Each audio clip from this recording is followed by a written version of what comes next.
publishing during a pandemic. Would you, Oh, I've heard. Yeah. and so would you tell me, uh, start off this conversation, InStyle did Yeah. not change its frequency and continued to publish on a monthly basis even during the pandemic, where so Even many others changed their frequency. Why and yes, how it's easy a point of. that was? Sorry, say again. How easy or difficult that decision was to make, and why did you decide to stick with the monthly frequency?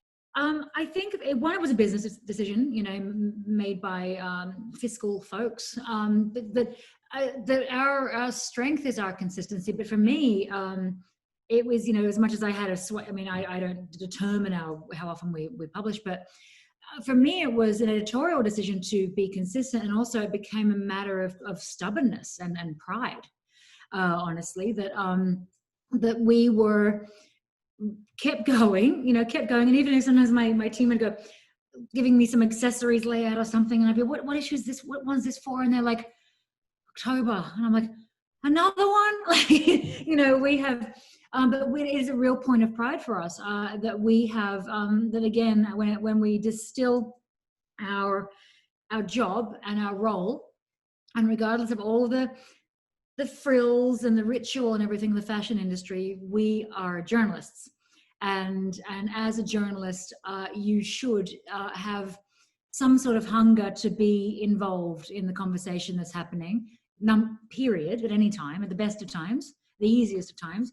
But also even more so when things are more challenging, and when you have a platform and a sizable platform, and you can make a decision about who you choose to showcase and who you choose to spotlight. And for us, more importantly than that, was choosing to be on the right side of history, as we have tried to be for the last 4 years since I got there, and particularly so during these very traumatic times, and trying to just distill right from wrong, along with all the other things. Here's a pretty fashion image, and here's a cool pair of shoes. And you know, we do have more than one, you know, frequency. We can manage, oh, let's read about voter suppression, and also, wow, what lovely Manolos. We can do both. So I think that, yeah, we are the only title who has not, you know, women's fashion celeb, whatever you want to call it, in our niche, in our competitive set, that has retained that. And I'm super proud of it, and so is all my team. You talked about the role of the magazine editor and your role as a journalist. How do you see the DNA of InStyle since you since you became the editor-in-chief, and how do you reflect that DNA with the way you decide, well, this is going to go into the print edition, this is going to go online, this is going to on web? Well, you know, number one, I got there, InStyle is very obvious, vastly different magazine. You know, it was quite quiet, a lot of things to shop and buy, and it was all nice looking, but it didn't have the most resounding voice. And I think, number one, I personally like to be in the mix, in the conversation, in the culture, whichever way you can be. But more importantly, 3 months after I started, Trump was elected. So the tenor, so you can do a nice shopping magazine and have it through the Obama years. Gee, jealous, you know.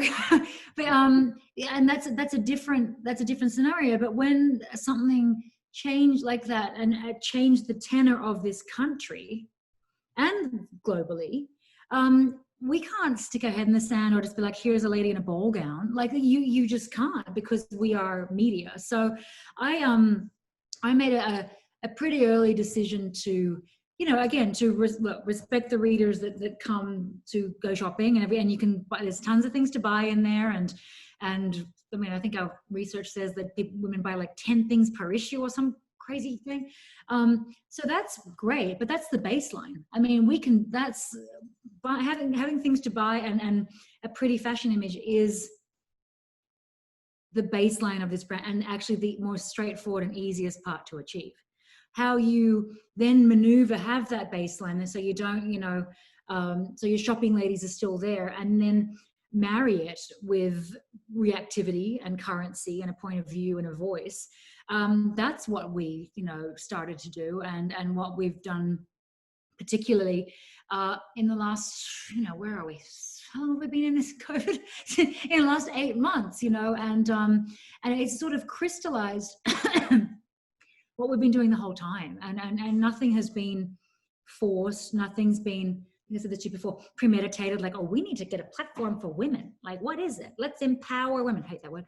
Like we haven't done anything that is disingenuous at all. It's very genuous. Is that even a word? But it is.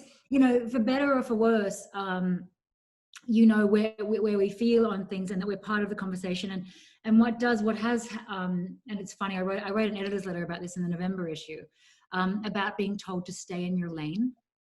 And sometimes we get, online, especially InStyle, which has a bigger following, Instagram commenters, I come to this magazine for fashion, I don't want politics.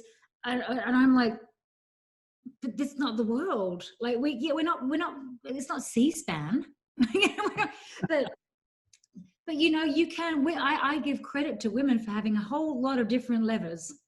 And I want them to be able to explore that. So I was like, now when anybody says stay in your lane or whatever, and I think we just kind of send them a little like emoji wave. We're like, bye, and just to have that confidence that you're not going to, if people, I don't want to cater to people that think that women have to stay in that particular place.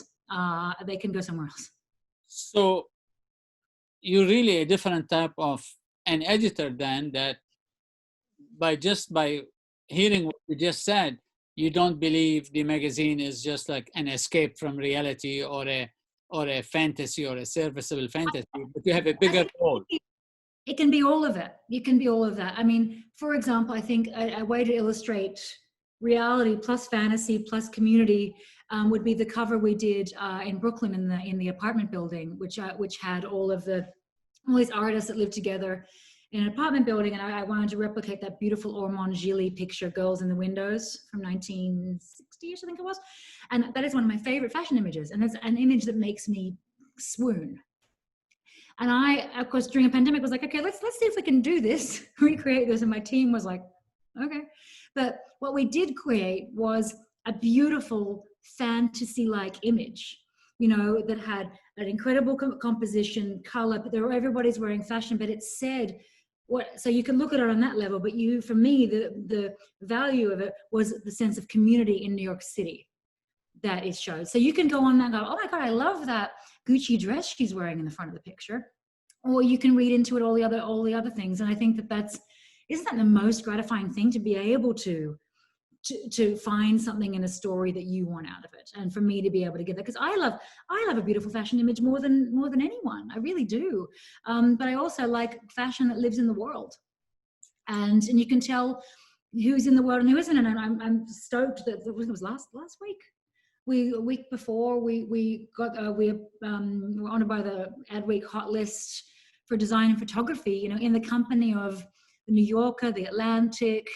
And it was, my whole team was just beside themselves, because it spoke to what we'd done, and in the challenge time that we'd done it. And I think that to be recognized for your visuals, for your fantasy moments, for our Zendaya on a rooftop, another example, Zendaya's on a rooftop, and it's a great glamorous image.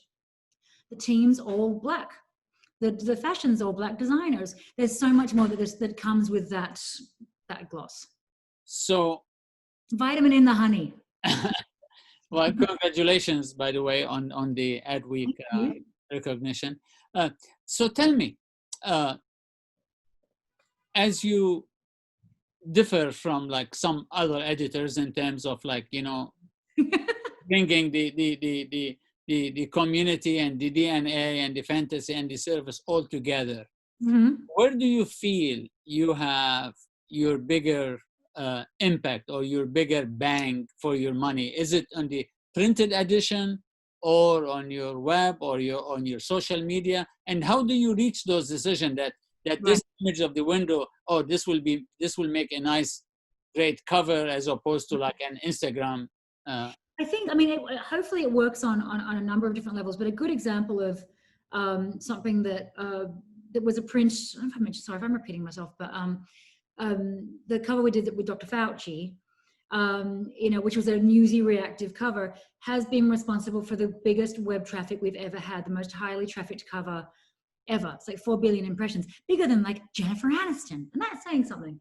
But so that rewards you. It's a cool print thing, and you go, oh my god, Dr. Fauci's on InStyle magazine. It's on social. It's melting the site down because of the traffic. So I do try to work on all those different ways. But I think what's been and how the print has been adapting to the time. But yeah, we have our certain schedule. We come out once a month. But with Fauci, we came out mid-month because I didn't want to wait. So I will put out a subscriber cover early and just to be part of the news cycle. But I think the most key thing in terms of our success or resonance since this began is probably the beginning of the year when I don't run our web. I'm like a dotted line to the website, which is a whole other world of wonder. But I was I hired a new head of social called Peyton Dix from Paper Magazine, and she's an absolute genius. And I've seen Paper's captions, and I was like, who is this hysterical person? Comes in, and we hire her. And since through all of this, and our social was always so benign. It was Princess, oh my God, Kate, Duchess of Cambridge wears a cardigan, whatever. And when Peyton came in, we just started to swing, and she came in with a really strong voice, and I just said, go for it. Really strong voice. And then through COVID, through all the BLM, and she's Black, which is beside the point, but her job was very challenging for her to have to go through all that emotionally and then project it from a brand and get all that back. But since she started and since we've changed that voice on social, I think our social is up like 700% or something. And just again, a testament to having something to say and not half-assing it, you know what I mean? And really taking a swing. Otherwise, anybody can look at a picture of Kate Middleton in a coat. She was lovely in a coat, but that was the point of view. So I think in the most tangible way, I think the social since the beginning of the year, I think something like an ad week in terms of recognition for print. But then, yeah, just to be able to create images that have gone into the consciousness. And the Zendaya shoot's a really great example too, giving two young photographers who I'd not met, that my friend Law Roach, introduced me to, who was so brilliant, and to create this gorgeous, optimistic, I called it Onward, for a reason, and still just like images that you just go, oh, that I never get tired of that. I'm always like, at the moment I'm stuck on a bloody Zoom doing half of these cover shoots. It's so annoying. I'm sitting there in the corner. But no, I come from Bazaar, and I love a really grand image as much as anything. So to be able to know that either you've got a person of the moment or an image of the moment or a person in an image of the moment is just the best. And you deal with a lot of models, you deal with a lot of like cover shoots and stuff like that. Where do you rank the Dr. Fauci?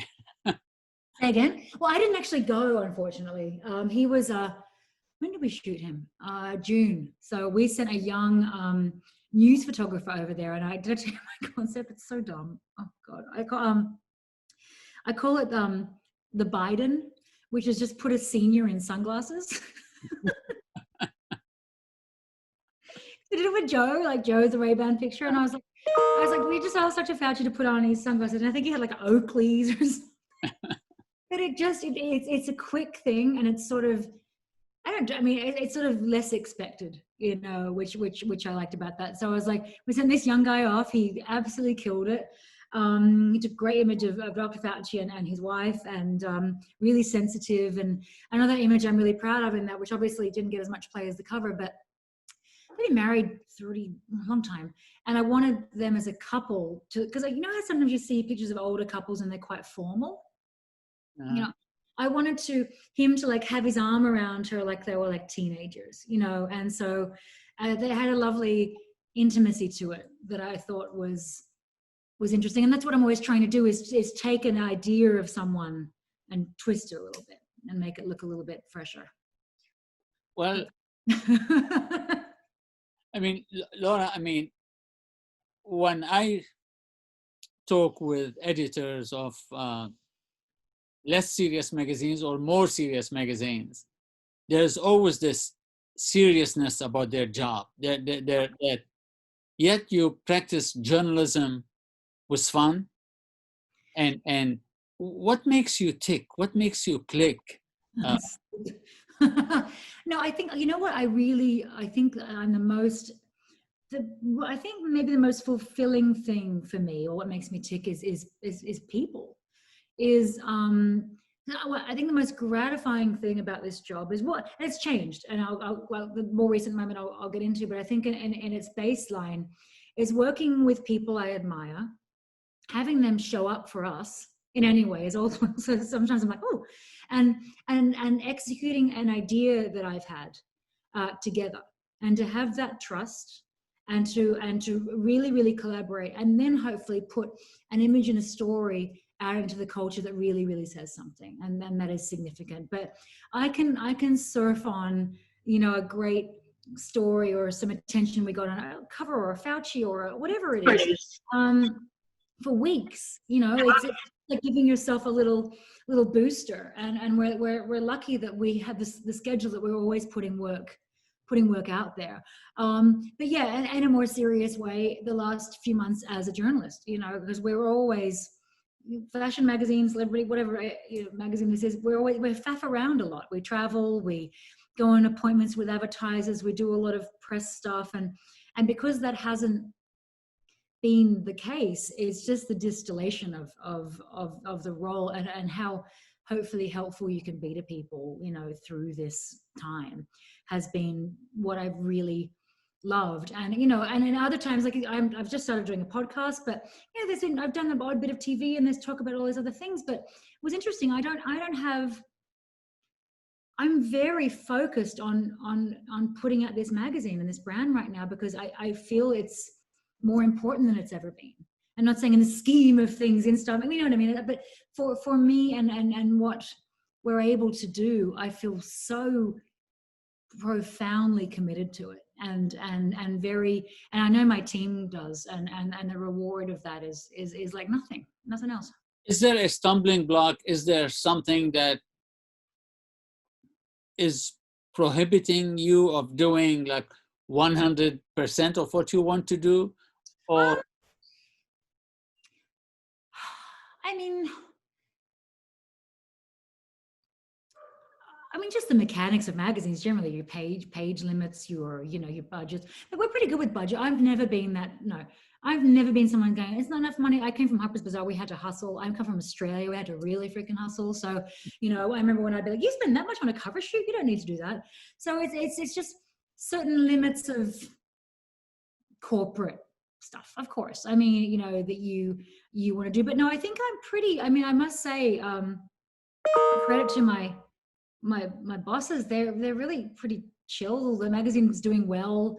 Like I never hear anything, you know, because, and also we're getting like empirically great attention, so it's kind of a win-win. But no, I don't really feel thwarted. I mean, sometimes the marriage of print and digital can be, you know, you've got to massage that, but I don't want to run a website, though, I'll tell you that. So I can't run a magazine and a website and everything else. And obviously a large part of our video, of the magazine's video, is dominant on the site. A lot of the site traffic comes from the magazine, so it all mushes up. But no, I think within this, I'm grateful that in this climate and in magazines period, that I've had the flexibility that I've had, that my team has. But also I think we know what the reader wants. I mean, otherwise we should be fired. You know, I think that we as an editor, you know, the tenor of a magazine, this sort of lady, then this sort of lady, this and this and this. I mean, it's like putting together a little piece of music, little chopsticks on the piano. But no, I don't really feel, thankfully, I don't feel creatively stifled. And I know my bosses. I remember when I was hired, actually, Alan Murray, my former boss, said that they knew I could put a magazine together, but it was who I was on social that really drew them to me, because I guess I'm just myself. I know what I'm doing, but I'm not self-conscious about how I present myself, and it doesn't come off in the magazine either, I don't think. And your non-self-conscious is reflected in the magazine, reflected in your editorials and your social media. Mm-hmm.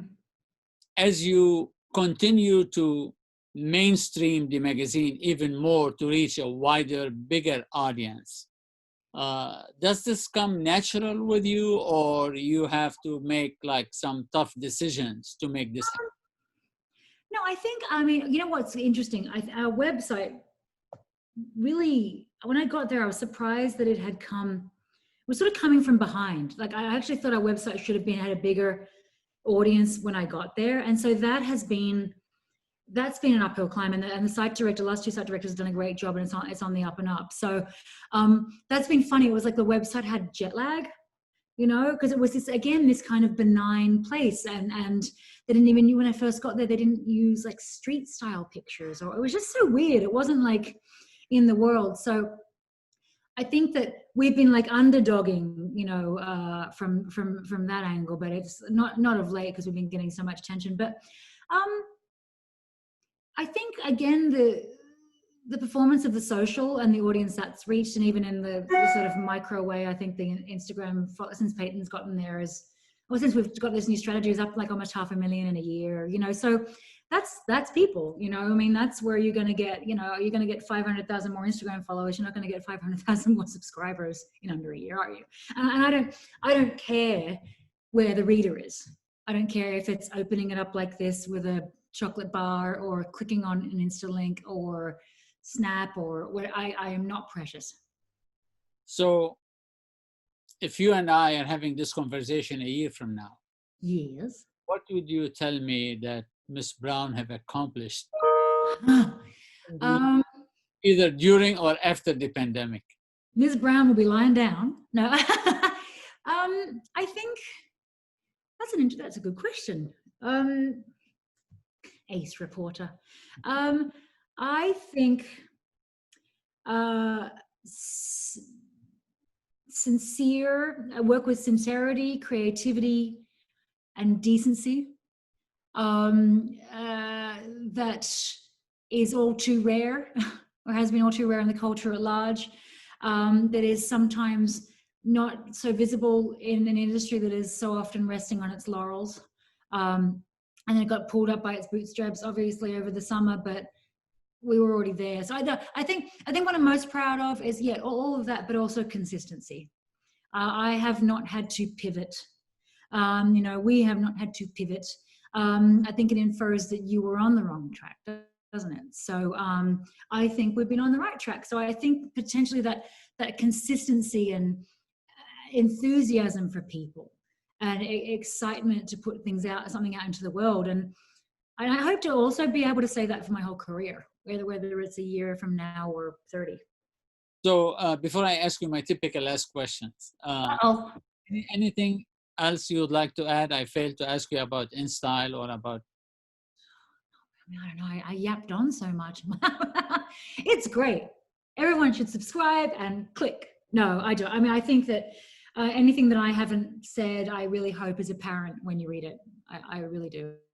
So my first question to you, and based on what you just told me, do you consider yourself a journalist first and editor second, or you don't differentiate among the two? I don't differentiate. But you know what I often say I am? I say I'm a producer. I'm a producer and a host. That's what an editor is these days. Is, yes, we're doing journalistic work right now, but it's up to me to go, here's the idea, here's who's going to pay for it, here's who's going to come along, here's who's going to shoot it, no, and here's what's going to put it out in the world. That's producing. And but I'm also a host. I mean, oftentimes, not quite now, but like oftentimes literally, because we have so many events normally, but metaphorically. InStyle is so great, guys. Look how fun we are. Look how smart we are. Editors are all hosts now. We're hustling in every single level, but I'm actually, thankfully, I'm comfortable with that. I'm comfortable with that role because I'm, breaking news quite enthusiastic. So yeah, it is. It's but yeah, you produce like a little, each shoot you do is a little mini movie when you think about it. Well, being the host that you are, and let's imagine that COVID is behind us, and Mm. I come to visit you one day unannounced after Yeah, announced. after a long day of work. What Yeah. catch Laura doing to wind down? Well, after I've finished, beating all my staff, I like to. I will have a. I don't do that. I remember once I did a video though. It was funny. It was like some video profile of me for an Australian, for Australian 60 Minutes, and I came in and I really theatrically threw my coat like at my assistant, like in Devil Wears Prada, and she was like, it was so dumb because it was like, anybody that says it's like that, I'm like, not in our house, not in our house. But what am I doing? Having a glass of wine, man. Having a glass of wine and a bowl of spaghetti, and trying not to have a bowl of spaghetti every day. But no, having an early, I think of my ideal New York day, if I'm in town working, good day in the office, really produce something great. Teams all batting, 100, and I go for dinner at Barbudo restaurant, which is currently closed at 6 o'clock at night, early bird special, have my spaghetti, have my wine, go home, watch some Stephen Colbert, go to bed. I'm an early birdie bed person because you might imagine I'm like Icarus, I fall out of the sky after a while. and then do it again. And what's the first thing that comes to mind when you open your eyes in the morning? Like it's a new day. What's the first thing? Do you say, uh-oh, or do you say, wow, or? I wish I said wow. Imagine. I go, okay. No, I think that's what I do. I go, okay. And I reach for the phone and kind of gird my loins, I guess, but it's very much like ready, okay. Maybe it's like a cheerleader, but and then just start. I oftentimes especially if I'm like breaking a cover or something, I get sort of stuck because it would break quite early. I get kind of stuck in bed too. Like I'm like releasing images and doing all this sort of stuff, and then I have to look up and I'm like, get out of bed. But I'm really this thing is on. But I know, but you do like. I'm trying to remember all the thoughts I had through the middle of the night, which I call my night flights, which are just like me going, "Ooh, that'd be good," ooh, and then trying to act on those without forgetting them. But my memory is getting worse. My typical last question, Laura, what keeps you up at night? Tequila. I love tequila, but if I go out and have a couple of tequilas, I do find it hard to sleep.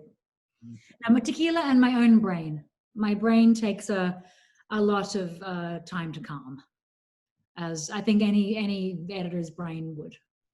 Well, I really appreciate you giving me the time. Oh, I'm so flattered that you wanted it, honestly. Laura Brown, editor-in-chief of InStyle magazine.